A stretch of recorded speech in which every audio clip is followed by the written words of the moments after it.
नमस्कार। साल था आज जून 1980।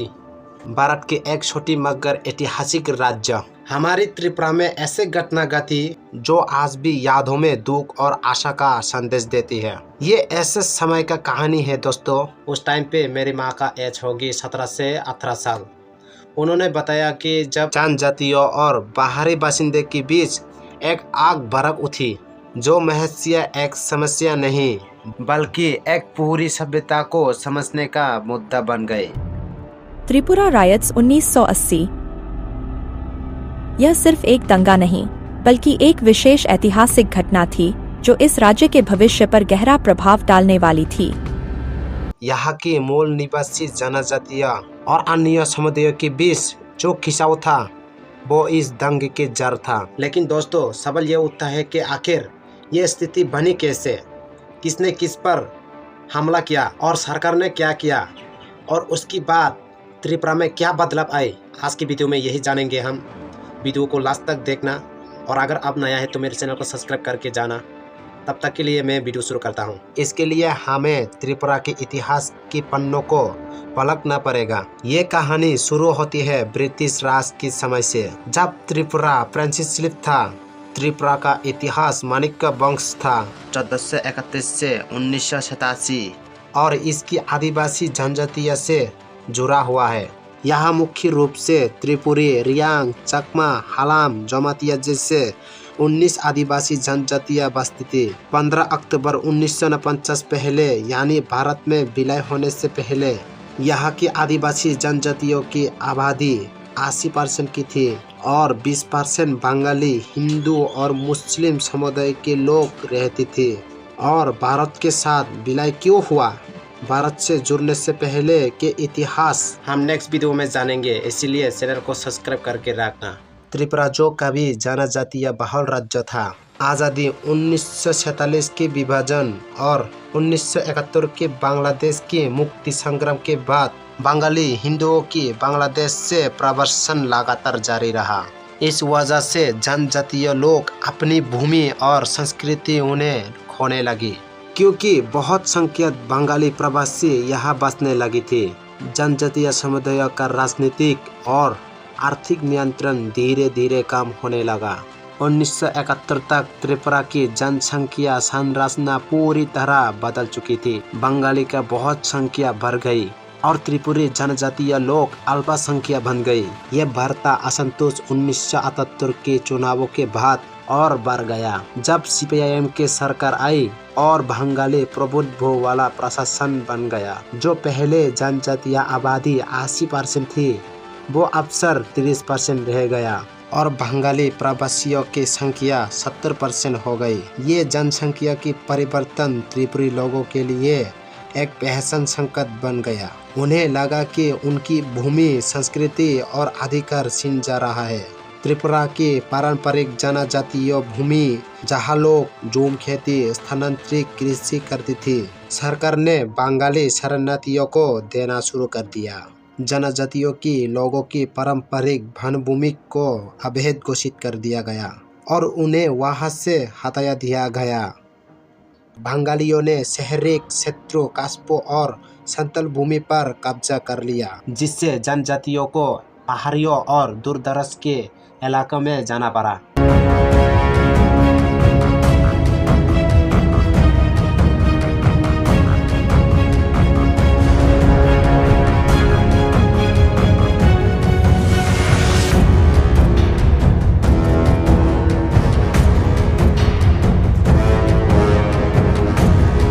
बंगाली प्रवासियों में से कई शिक्षक और व्यापारी थी। उन्होंने बाजार, व्यापार और सेवा क्षेत्रों पर नियंत्रण बना लिया, जबकि जनजातियों के लोगों को सिर्फ श्रमिक और खेती तक सीमित रखा गया।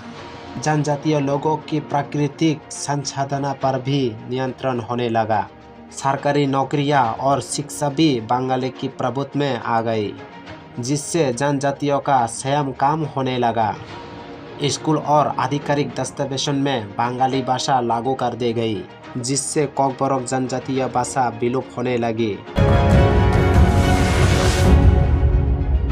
त्रिपुरा में बंगाली संस्कृति, साहित्य और संगीत को बढ़ावा दिए जाने लगा, जबकि जनजातीय परंपराओं को तीसरा माना गया।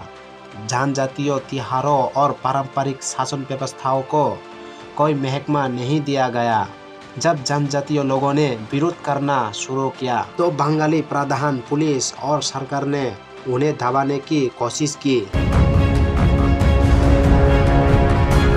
1970 की दशक में TNB त्रिपुरा नेशनल वॉलंटियर्स का गठन हुआ, जो बंगाली शासन के खिलाफ लड़ रहा था। 1979 से 80 में पुलिस और मलेशिया ने कई जनजातियों की गांवों पे छापे मारी, जिनमें कई जनजातियों मारी गई है। अपने ही राज्यों में आदिवासी जनजातियों से सब कुछ छीन दिया गया। ना राजनीतिक शक्ति, ना पुलिस, ना ही सरकार, सब कुछ बंगाली के हाथ में था।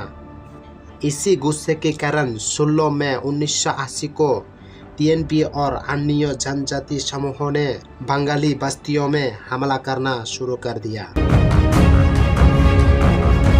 8 जून 1980 अगरतला से 30 किलोमीटर दूर मदाई क्षेत्र में TNB और जनजातीय समूहों ने बंगाली प्रवासियों पर एक संगठित हमला किया। ये हमला इतना भयानक था कि 400 से 500 तक बंगाली लोग मारी गई है। फिर एक ही दिनों के भीतर बंगाली समूह और उनकी मलेशिया ने प्रतिशोधी हमला शुरू कर दिया।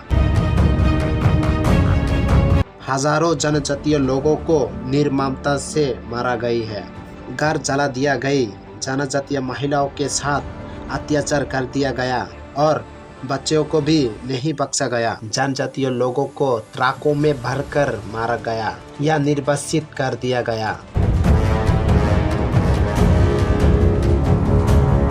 जो जनजातीय क्षेत्र शहरों में बंगाली परिवारों के साथ किरायों पर रह रहे थे, उन्हें भी मार दिया गया, किसी का गला काट दिया गया और किसी को गोली मार दी गई। हिंसा इतना ज्यादा बढ़ गई कि पूरी त्रिपुरा एक युद्ध क्षेत्र बन गया। सरकार ने सुसाइड के आदेश दिया, कर्फ्यू दिया गया, लेकिन तब तक काफी नुकसान हो चुका था। सरकार दंगा को नियंत्रित करने में असफल रहा। फिर सेना और CRPF की तैनाती की गई, तब जाकर स्थिति नियंत्रण में आई। ये संघर्ष त्रिपुरा के इतिहास का सबसे दर्दनाक अध्याय बन गई। कुछ रिपोर्ट के अनुसार 1300 बंगाली और 200 से 300 जनजातीय लोगों की मौत हुई थी, लेकिन जनजातीय समूह इस रिपोर्ट को कभी स्वीकार नहीं करती। उनका कहना है जनजातीय लोगों को गलत दिखाने के लिए असली रिपोर्ट को दबाया गया, क्योंकि सारा सरकारी अधिकार बंगाली के हाथ में था। जनजातीय समूह और स्वतंत्रताकर्ताओं का मानना है कि 500 से 800 बंगाली और 2000 से 3000 जनजातीय लोग मारे गई थी। साल 1980 त्रिपुरा दंगा सिर्फ बंगाली या जनजातीय लोगों के खिलाफ एक तरफा नरसंहार नहीं थी, बल्कि ये एक जातीय युद्ध जैसा था जो कई सालों के तनाव की परिणति थी। 1988 में TNB ने आत्मसमर्पण कर दिया गया।